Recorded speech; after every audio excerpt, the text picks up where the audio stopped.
সালে জামাতের 2 জন মন্ত্রী পদত্যাগ করেন নাই কেন? আমি মুফতি সাহেবকে বিনয়ের সাথে বলতে চাই, আমরা শহীদ প্রেসিডেন্ট জিয়াউর রহমানের বিএনপিকে ভালোবাসি, আমরা দেশনেত্রী বেগম খালেদা জিয়ার বিএনপিকে ভালোবাসি, বিএনপিকে ভালোবাসি, কিন্তু ভারতে দস্তখত দিয়ে যিনি বাংলাদেশে এসেছেন, ভারতের সামনে যিনি মাথা নত করেছেন, নতুন জালেম বিএনপিকে, চাঁদাবাজ বিএনপিকে বাংলার মানুষ মেনে নেবে। এই কারণে 2001 সালে জামাতের 2 জন মন্ত্রী পদত্যাগ করেন নাই।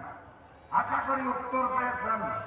তৎকালীন জামাতের 2 জন মন্ত্রী আল্লাহকে সাক্ষী রেখে জনগণের সামনে শপথ করেছিলেন দেশ গড়ার কাজ করবেন, এই কারণে তারা পদত্যাগ করেন নাই।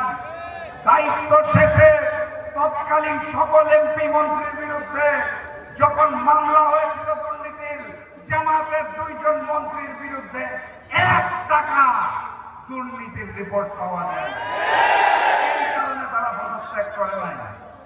আগামীর বাংলাদেশে আমরা ওই জামাতকে চাই, ওই 11 দলীয় নির্বাচনী ঐক্যকে চাই, যারা একত্রিত হয়ে আগামীর মানবিক বাংলাদেশ গড়ে তুলবে, যারা একত্রিত হয়ে ইনসাফের বাংলাদেশ গড়ে তুলবে, কোরআনের